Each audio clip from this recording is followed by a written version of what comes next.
Hello everyone, welcome back to our deep dive series. Today we are discussing a topic that directly impacts millions of lives in India, the public perception of police. Imagine a scenario where every citizen feels safe dialing 100, trusting that their concerns will be met with empathy and action. Unfortunately, for many in India, this remains a distant reality. In this video, we will explore the roots of this mistrust, the factors contributing to poor public perception of police, and potential solutions to bridge this divide. When you think of the police, what comes to your mind? For many in India, it is a complicated answer. Authority, skepticism, and fear often overshadow trust and respect.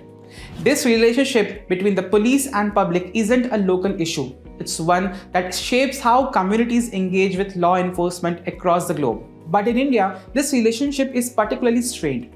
The police are often seen not as protectors of people but as agents of the state. This perception is deeply rooted in the country's colonial past, where the police were designed as instruments of control rather than as a force of public service. Over time, this perception has only been reinforced by repeated incidents of corruption, brutality, inefficiency, leaving public trust in police at all-time low. This issue is so critical that on January 9, 2025, Union Home Minister emphasized the urgent need for reform. He urged the Bureau of Public Research and Development to prioritize grassroots reforms aimed at improving the public image of police and rebuilding the trust. But this raises an important question. What fuels this deep mistrust?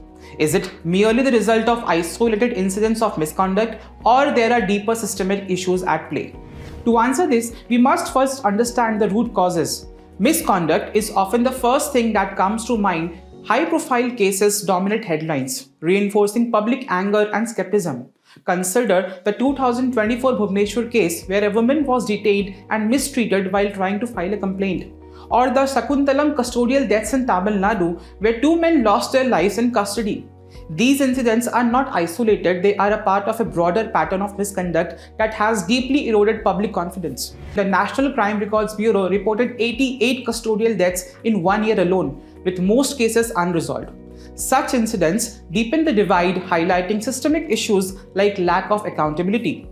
But misconduct alone does not explain the problem. India's colonial legacy plays a significant role. Designed under British rule, the police force was structured to maintain control over the population, not to protect citizens. This historical baggage has persisted, and even today, many see police as an instrument of authority rather than a safeguard for public welfare. Compounding this issue is political interference, which exacerbates inefficiencies and undermines public trust. Police officers are often pressured to serve political interest over public welfare. Reports such as those from Second Administrative Reform Commissions highlight how these pressures distort priorities, creating perception that the police serve the powerful, not the people. But inefficiencies also stem from resource shortages. Chronic underfunding has left police force struggling to meet the needs of a growing population. States allocated 4.4% of their budgets to policing between 2011 and 2015, but this figure has dropped to just 4%.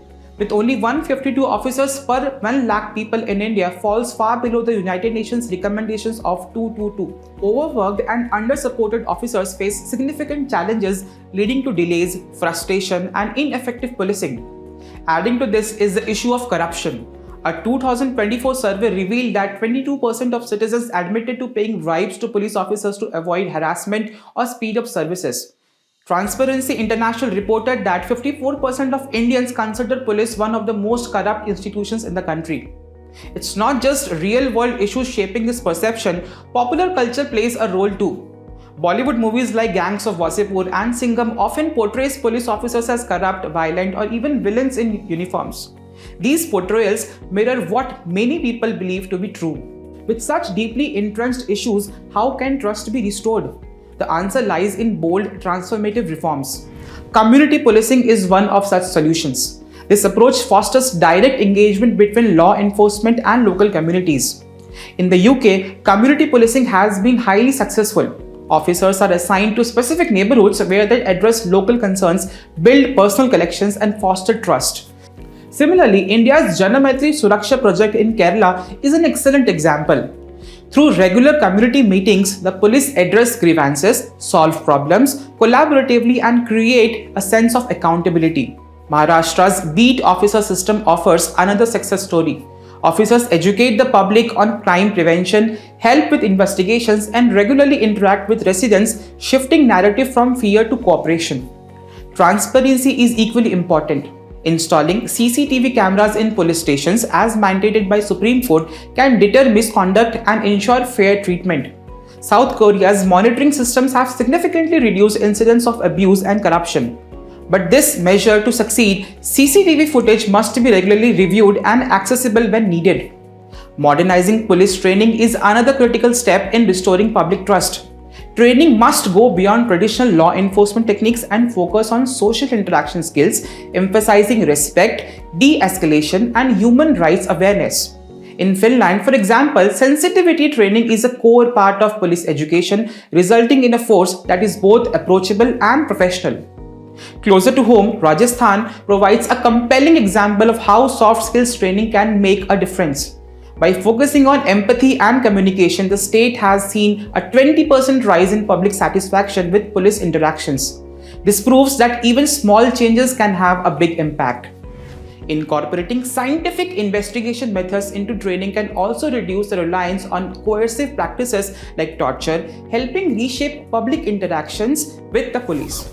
These reforms can be further enhanced through the authority maintenance theory, which focuses on how respectful police-citizen interactions prevent the escalation of force. Technology offers immense potential to improve efficiency and transparency. AI-driven tools can help police analyze crime patterns and predict hotspots, enabling proactive responses. Online portals for lodging complaints like India's eFIR systems can make the process faster, easier, and more accessible. Citizens feel empowered when they lodge complaints without fear, fostering greater confidence in law enforcement.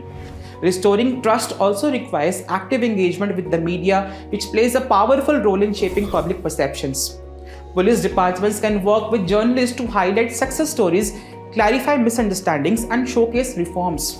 Inviting the media to observe police training or reform programs can shift the narrative from isolated negative incidents to broader positive change. At the heart of these reforms lies the vision of smart policing outlined by our Honorable Prime Minister Mr. Narendra Modi. SMART stands for strict but sensitive, modern and mobile, alert and accountable, reliable and responsive, and techno-savvy and trained. This vision aims to create a police force that combines discipline with sensitivity, embraces technology, and prioritizes community welfare. Improving the public perception of police in India is not just about changing how people operate, it's about rebuilding trust through transparency, accountability, and genuine community engagement. These reforms must address systemic issues like resource shortages, political interference, and misconduct, while also recognizing the daily challenges faced by police officers. Ultimately, creating a police force that is respected and trusted requires collective effort from law enforcement, policymakers, and the public. By investing in modernization, fostering dialogue, and focusing on community welfare, we can bridge the divide and build a system where police are not just agents of authority, but true protectors of the people. Thank you so much for joining us on this important discussion. Until next time, stay informed and stay engaged.